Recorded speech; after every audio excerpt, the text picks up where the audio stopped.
Let's get it. This is Life's Essential Ingredients with Jeff and a Mike, where we hope to inform, inspire, and transform lives, one essential ingredient at a time. Welcome to the show.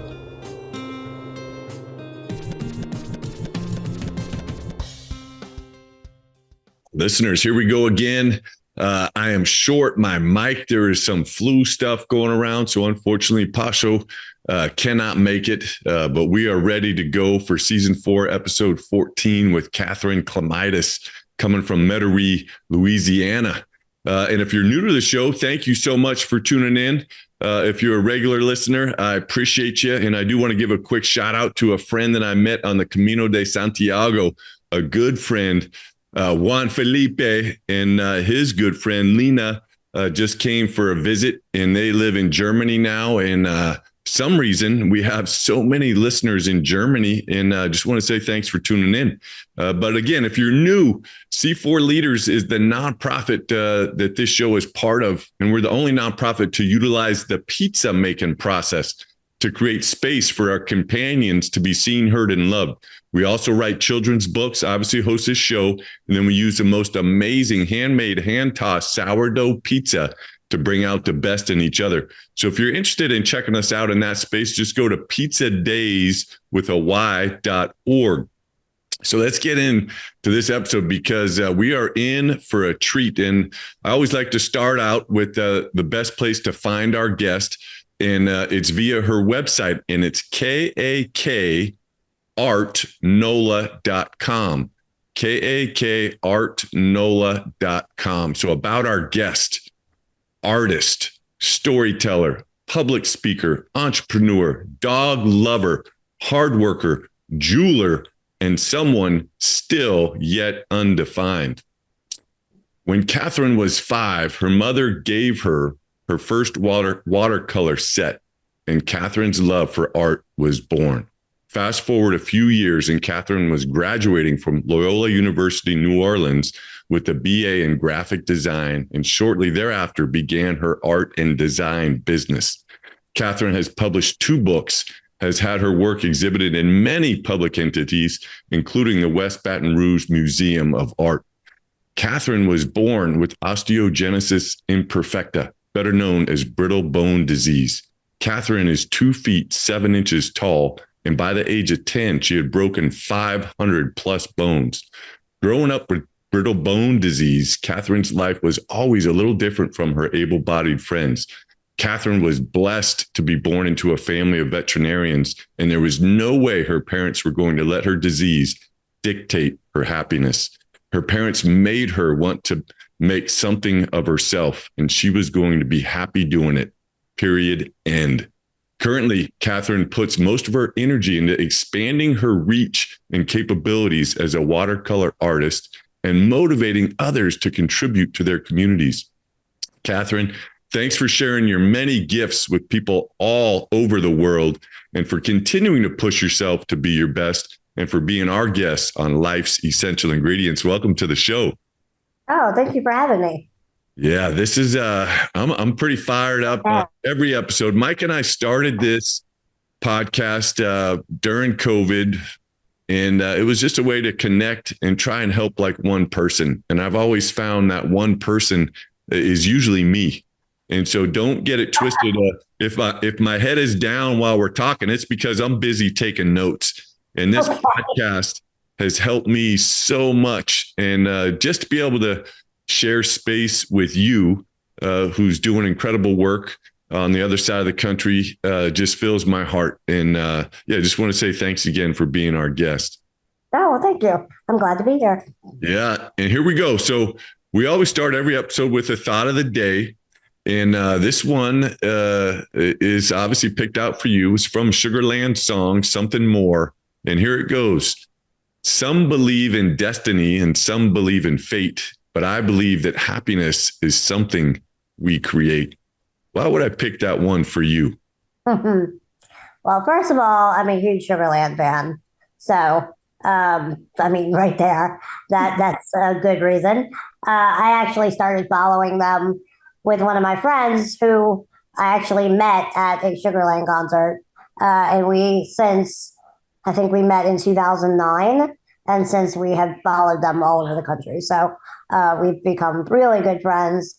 And that's also something, that the band has given me, as a lot of good friends. But I love that lyric, that I believe that if you don't go out in the world and you don't put yourself out there and you don't at least try, you're not going to be, you're certainly not going to get anywhere, and you're not going to be happy. Sometimes opportunities do fall in your lap. I've certainly had that happen. But 9 times out of 10, you have to do something to make that happen. And so that lyric just exemplifies that.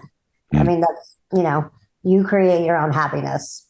And I love that. And I guess I got to jump even kind of before we get into the show here, but how do you do that? How do you, I don't want to say have the courage, because I think life is challenging for everybody each and every day. And we all have our challenges any which way. But how do you personally just take that step every day?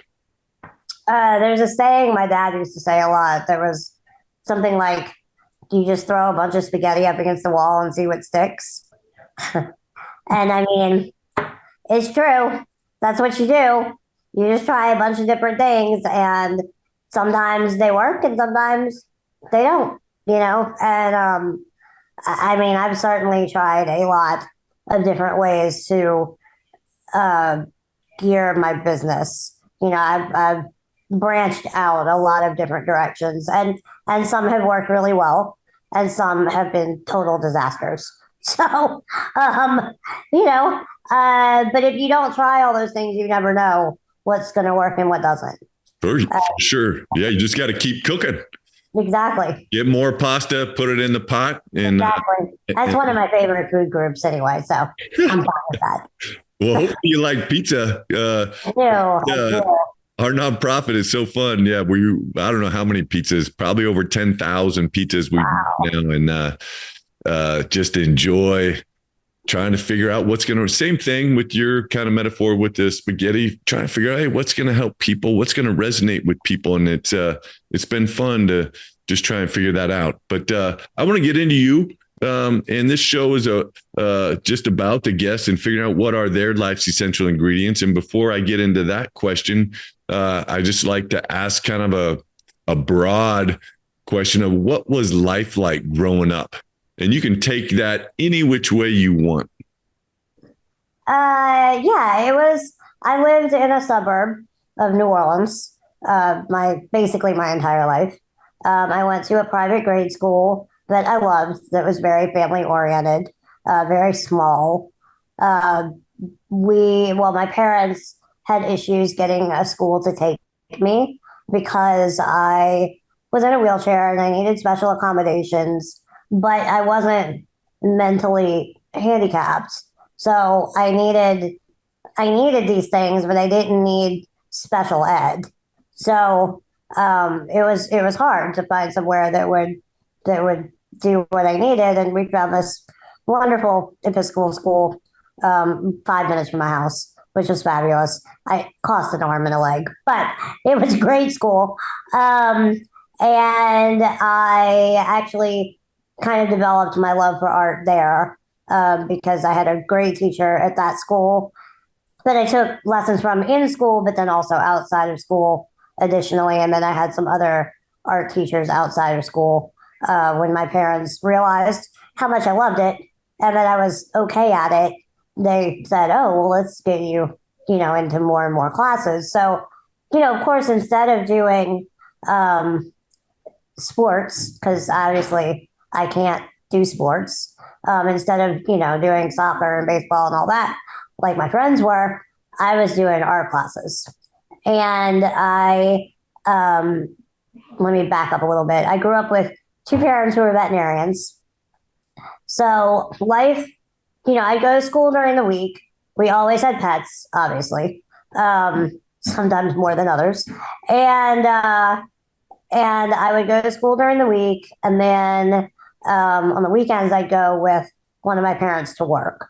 So it depended on, what was going on that weekend. But at least on Saturdays, I would go with them to the office. So I would get to see a lot of what goes into building a business without even realizing it.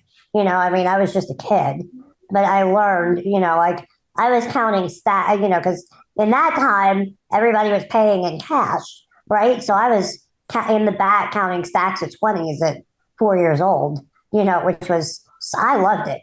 It was super fun.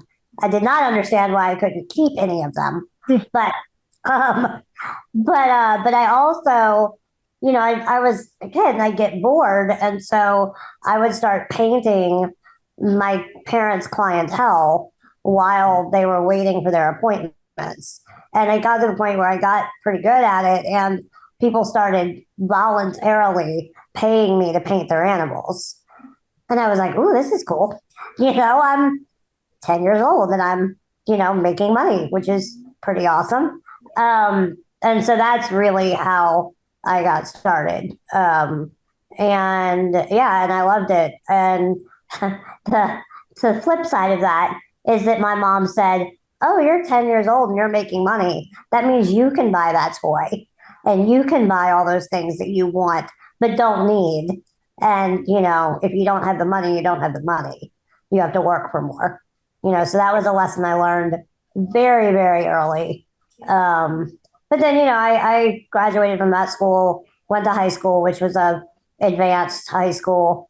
Kind of in the middle of that, we had Hurricane Katrina, which was a little bump in the road for us because we lost pretty much everything. I mean, we lost almost everything we owned. And then we came back and moved into a new house, and I went to college here and graduated in graphic design. Mm. Yeah. Man, incredible story. Let's get into this life's essential ingredients, on the daily. Obviously you got a lot going on. I know you got several things that you do with your art and jewelry. I mean, you're doing a lot. And I like the listeners to kind of get a tip or two, maybe to be able to add to their life's recipe, so to say. But what are your life's essential ingredients kind of on the daily things that ingredients that you put into your life intentionally that kind of feed and nurture your heart and soul? I would say the first one would be variety, because I get bored really easily. And that's why, when I was 5, that's why mom gave me this watercolor set, because I was bored and I was driving her insane. And she was trying to find something for me to do that I could do physically, without her help or without a whole lot of her help, and so I do paint. I have my graphic design career, which, is good. It makes my brain work in a slightly different way. But it's still creative, so it's good. I do some jewelry design, but it's not really my focus. It's kind of like an on the side thing. I do it a lot at this time of year, holidays, because gifts. People buy gifts for their family. And then I take a lot of my art and I put it on products. So I'm often trying to just think of new products to put out there. And just, again, it goes back to the spaghetti thing, like just see what sticks, see what people like. Because I tried many products that I was like, oh, this is a genius plan. Nothing. And I've gotten stuck with a million of them, And so I'm like, well, that did not go as planned. So, yeah. So, I'm doing a lot of different things. And then I live with dogs, so they keep us busy. We have a variety of them as well. But then I also think, kind of going along with that, everything in moderation. Like I'm a really strong believer in that, especially when it comes to what you're doing and like what you're eating or what your habits are. Like, I'm not somebody who says, if, um, I mean, this is probably not the best example, but if you like to drink, like, don't say, oh, you can't drink at all.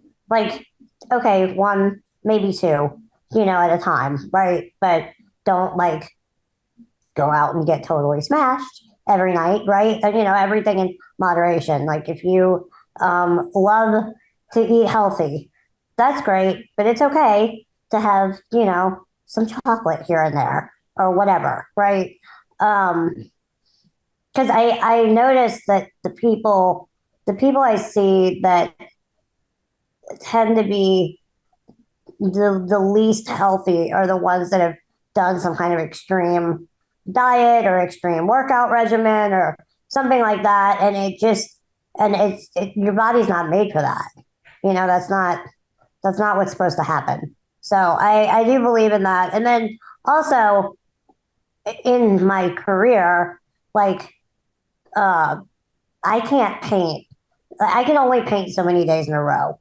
I can only do design work so many. Like, I have a project right now that I'm behind on because I've also been sick. But it's going to take me 3 or 4 days to catch up on, and it is so boring. And I'm like, oh my God. And normally, if I wasn't behind, I would do some and then go paint for a day and then do some more and then paint for a day. But of course, now I'm behind and I have to do this 3 or 4 days in a row. And so, like, that is not the way I live well.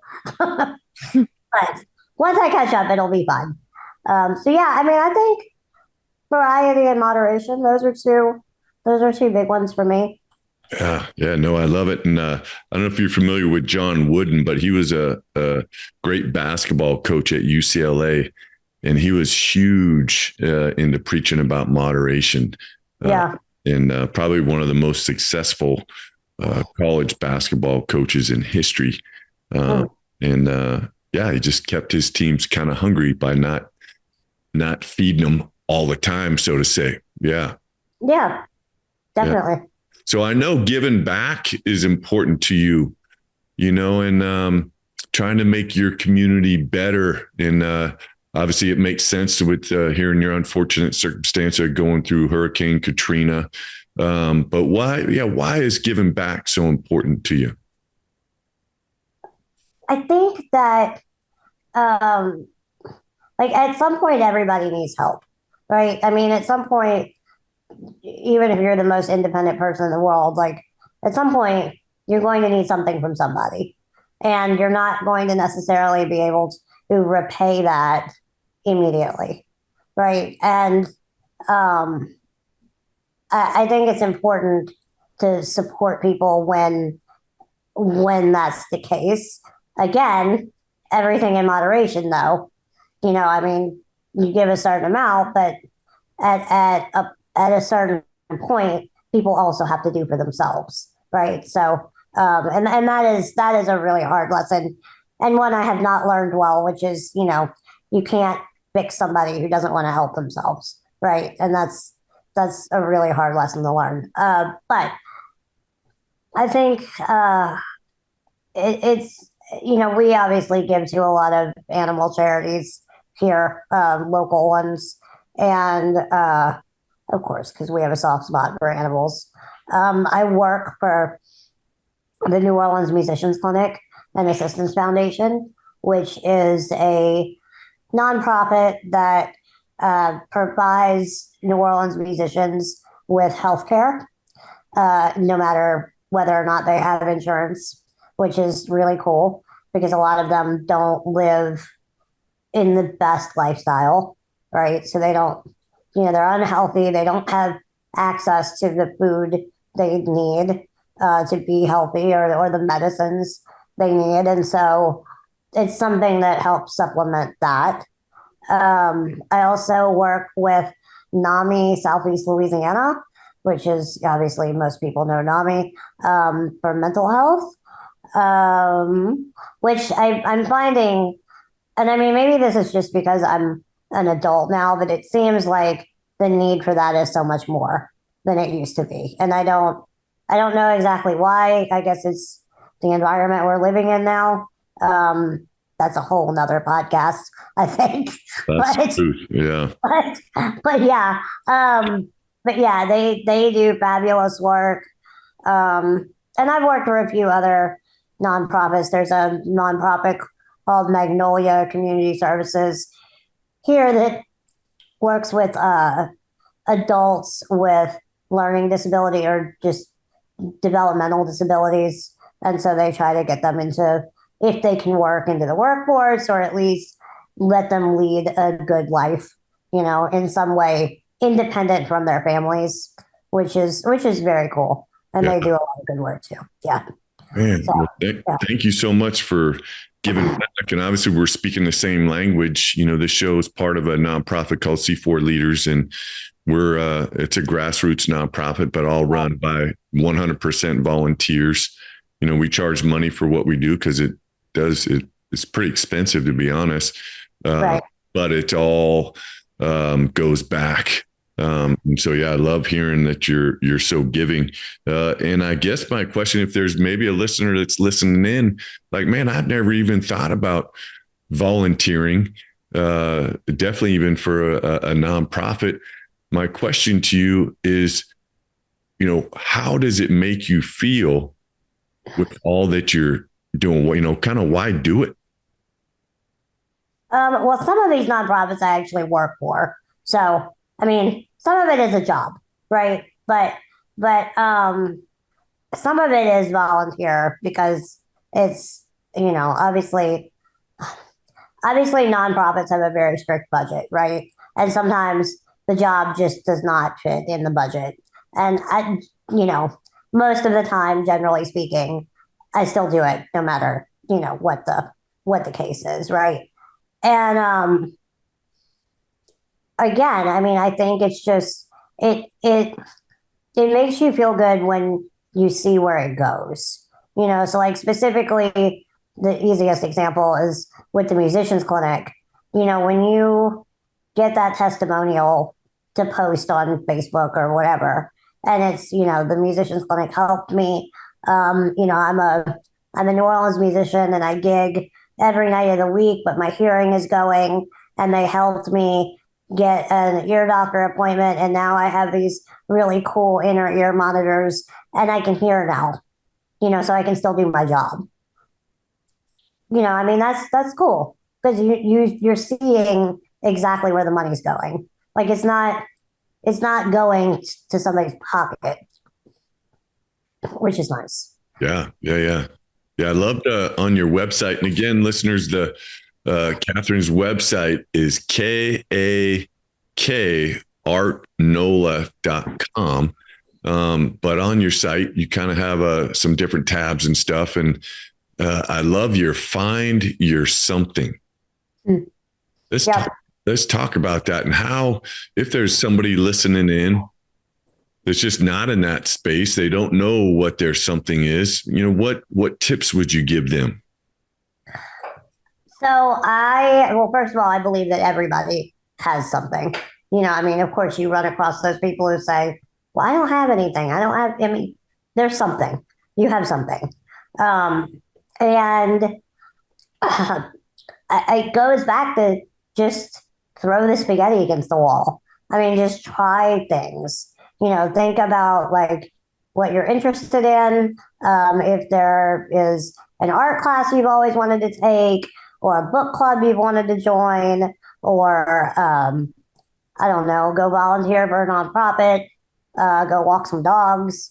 I don't know what it is, but if there's something you've always been interested in, go out and do it, because you never know like what's going to land in your lap.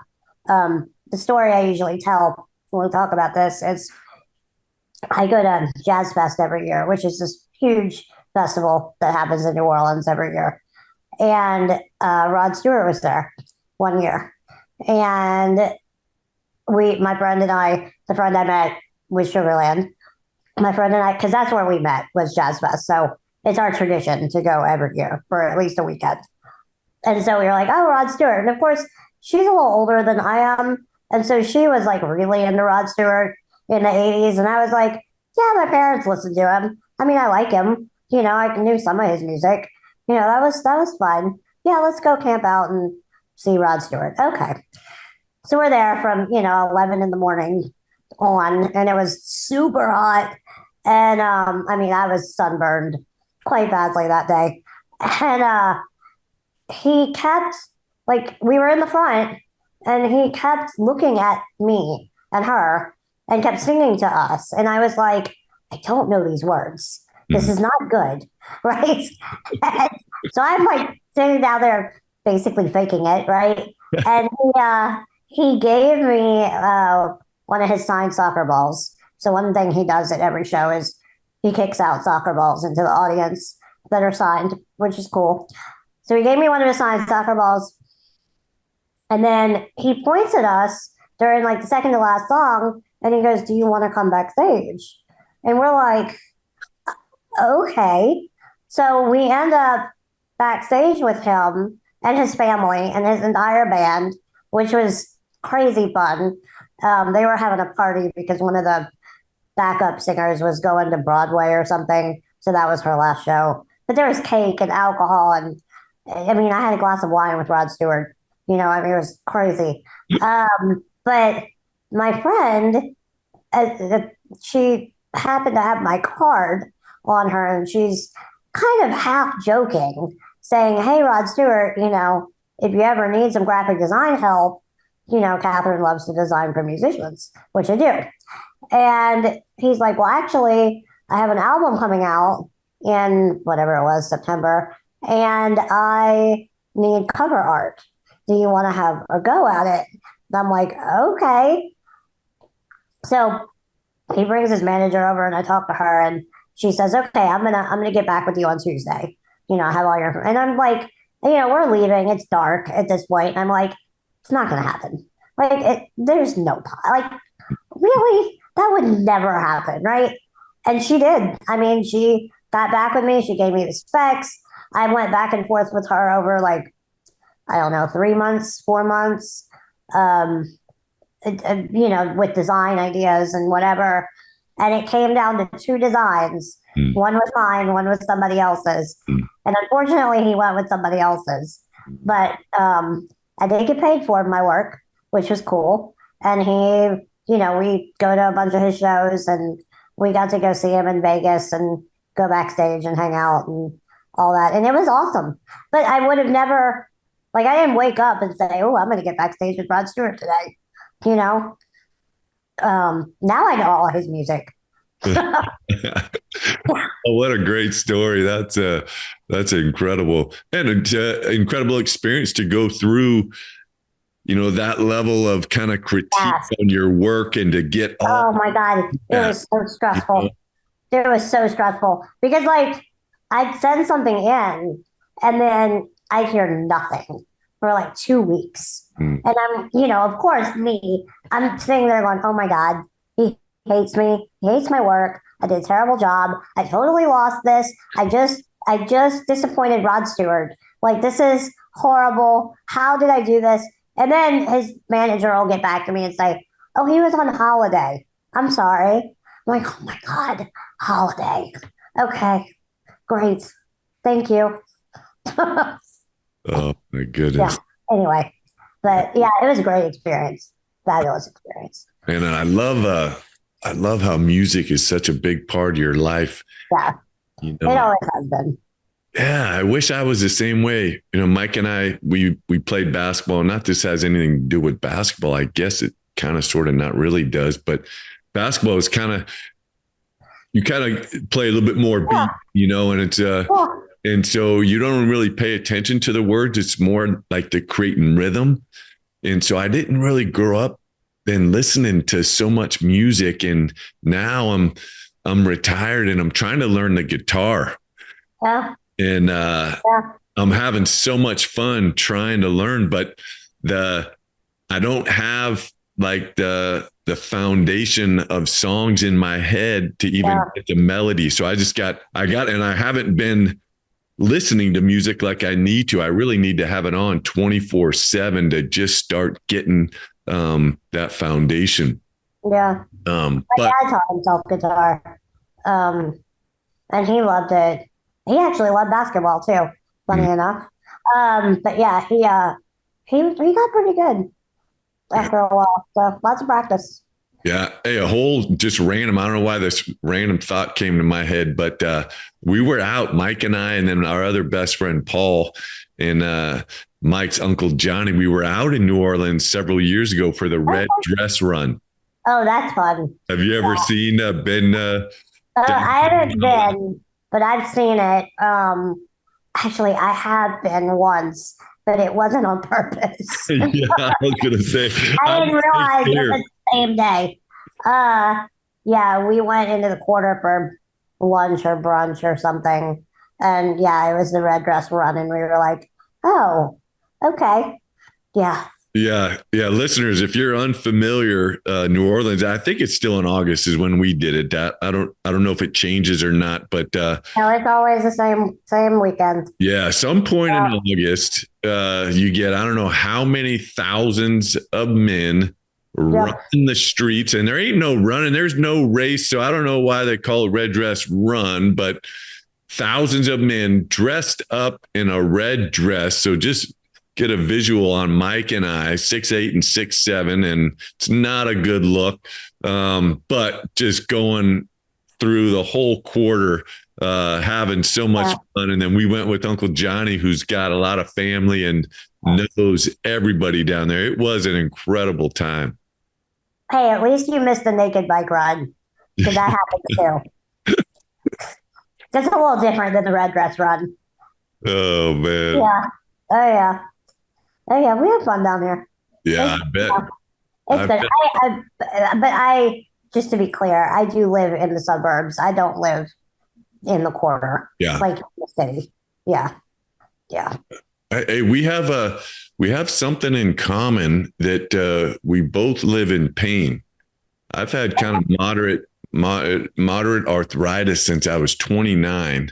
Ooh. And it's kind of diffused through my whole body, and my neck is a little bit, neck and back is a little bit more worse than everywhere else.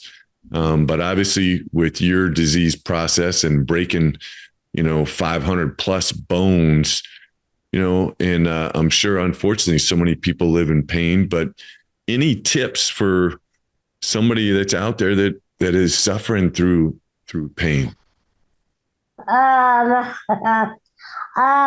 would say it is mostly mind over matter, because I don't respond well to a lot of medication, so I generally don't take anything. I mean, if I take something for pain, it's like children's Motrin, or Excedrin on really bad days, or they're very specific type of pain. I usually just try to push through it if I can. Like if I know that I'm going to be in just as much pain sitting still as I am moving around, I would rather at least be doing something, because I mean, you might as well distract yourself. If you're not in danger of making it any worse, you might as well just tough it out, right? Yeah. But yeah, for me, it's mostly mind over matter. My mom is a homeopathic veterinarian, and so she has some natural things that I take, that help some. I use a lot of hot packs. That helps a lot. And then it's really just listening to what your body needs too. Because I mean, you know your body more than anybody else, right? And so it's really just listening to what it needs and then giving it to it. Well, thanks for sharing that. And I didn't really want to get into it that much, to be honest, but I feel like I'd be doing the listeners a disservice if we didn't have you educate us all on osteogenesis imperfecta. Yeah, first of all, what is that? What are the challenges of living with it? And then what gifts has it provided you? So at its most basic, I'll give you like the in a nutshell version. OI is a genetic bone disease that does not have a cure. And it varies a lot in severity. So basically, it is a collagen problem, and it shows up a couple of different ways. But either you don't make enough collagen, or the collagen you make is wrong. That's the easiest way to describe it. And for those of you who don't know, collagen is not just the stuff you inject in your lips. Okay, it is the main substance that holds your body together. It's in your nails, it's in your skin, it's in your organs. It's the main thing, right? So if your connective tissue is not being made correctly, then you have some major problems. So the biggest one with OI is that your bones are not strong. So there are some things you can do to strengthen them, and there's some surgical things you can do to help, which we did when I was young. And but there's not a cure. So I have the most severe type that you don't die within a couple of years, basically. So I'm only 2'7". I know y'all can't see me, but I'm only 2'7", and I use an electric wheelchair to get around. I have an aide with me all the time. And my condition is pretty severe, right? I can break a bone sneezing. Okay. However, on the flip side, there are people who you wouldn't even know have it.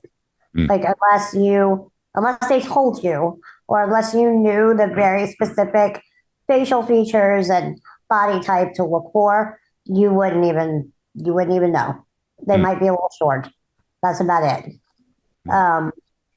So, like I said, it varies a lot, and it's more common than people think. Some people, it's so mild that they don't even get diagnosed until they are it's usually when they're starting to have their first like growth spurt as a kid, and they break several bones in a row and they don't know why. And unfortunately, what happens is a lot of times CPS comes in, and they think that this kid is getting abused when it's not. It's just this is what happens. I broke every time I grew. Every time I would grow, I would break something or several somethings. And so that's what would happen. And if more people were educated about it, it would obviously be hopefully tested for more. But yeah, it's a challenge. I often wonder how into art I would be if I didn't have this. I don't really know, because I like to say art kind of won by default, right? It was something I could do. It was something I liked to do. It was something I figured out how to turn into a career. So it worked, right? But when I was young, I wanted to be a marine biologist. Well, I wanted to be a killer whale trader, but I really loved Free Willy. So, but that eventually morphed into a marine biologist. And, that would be hard physically for me. That it's not like I can go scuba diving, So yeah, so I don't know. I don't know if I would be, I'm sure I would be different, but I don't know if I would be an artist or not. No idea. What has being 2'7", what's been the biggest perspective, difference? And again, I'm 6'8". Yeah.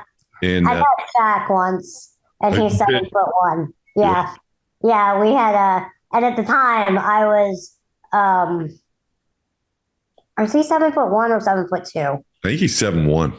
Okay. Yeah, but it was crazy. And the difference was like, yeah, it was nuts.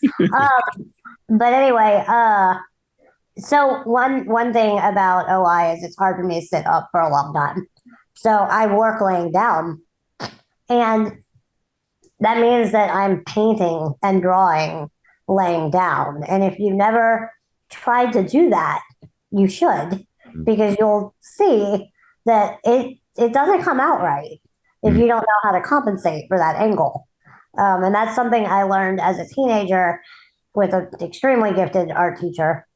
She was wonderful and taught me. She actually laid on the floor with me and taught me how to compensate for my angle.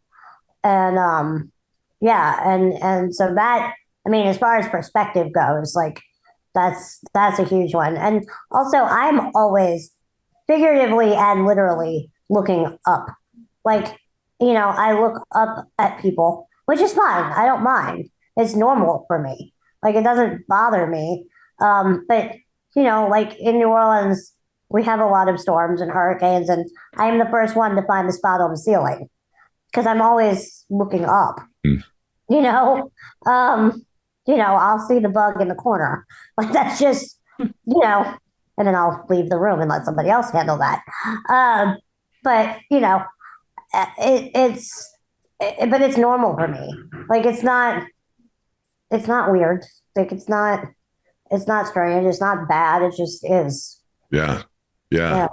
On the flip side, it's weird for me, being tall, because my wife's 5'4" on a good day, and most of the time about 5'2", and I don't ever see myself obviously with her, so I don't see kind of how goofy I look and how tall I look until one of my friends is over and they're all tall, and then they're standing next to her, and I was like, oh man, okay, now I see, kind of what I look like, and yeah, but just like you're saying, it is what it is. And, nothing we can do to change anything. But I want to change it up here a little bit, because on your site, it seems like a big part of what you're doing, which is so cool. And the second book that I write children's books, and the second book that I wrote is called Lucy's Secret Sauce. And Lucy was our second boxer. So we love dogs too, like you. Yeah. We've had 3 boxers. And so definitely, listeners, if you have any pets and you're looking for somebody to take your pet and bring him to life or her to life, definitely reach out to Katherine. Again, it's KAKArtnola.com, and it'll be all on the show notes. But yeah, so what is it that you love about the pet portraits? And you have some beautiful work on your website. Well, I mean, our pets get treated like humans, they're treated like family, right? So I assume that if you're paying me to paint a pet portrait, your pet is also treated like a human or a family member, right? And I know how special something like that would be to me, so I try to make sure that I do a good job and give my clients, what they want and what they want to see in their pet. Because unfortunately, most of the time, right, they don't outlive us. Normally we outlive them. And so we only have them for a little bit of time. And so I think a pet portrait is a good way to remember them. It's just something nice, to have. And I think it means a lot to people. I've done a few of my own, but I never get time. Like, I never get time to do my own. But it's like, I've had one of my dogs started for literally 2.5 years. It's literally been started in my pile for 2.5 years, and I've still not finished it. Ridiculous. But anyway, but yeah, I think people really love it. I think they make great gifts, especially for animal lovers. So yeah, check them out. Yeah, listeners, check Katherine out. Go to her site, and let's give her a little bit of business too. Katherine, what's been missing? I'm going to open it up to you. You have anything else that you want to share? Are you good with where we are in this in this show. I have one last question I want to ask you, but is there anything else that you want to share? I don't know. I think I'm good. I mean, I'm always looking for other speaking opportunities. So if there are any out there, I can travel depending on, depending on where, and the accessibility, of course, and all that. But yeah, I mean, I'm always looking for new opportunities, new art opportunities, anything like that. Yeah. All right. I love it. So John Alston has a quote that I love to end the show with. The only thing you take with you when you're gone is what you leave behind. Let's fast forward 60 years. You're on your deathbed. You're getting ready to take your last breath. And what is it? I'm not 105, but okay. What is it that you want people to know that kind of you stood for and you want to leave them with? Kind of everything we talked about today. Just I think as long as you put forth an effort to be a good person and you try, and of course, like I've been sick for the last week, right? So I'm trying, but my trying has not been great this week, but I mean, I'm trying, and it's going to be different every day. Right. I mean, some days you're going to do better than others. You're going to make mistakes. It happens. Try to move on from them and do better next time. I mean, that's literally all you can do, And well, listeners, it's been a treat having Katherine on again. Check out her website, kakartnola.com. Thank you so much for being our guest. And listeners, you know how we do it. Boom, baby. That just happened. We out.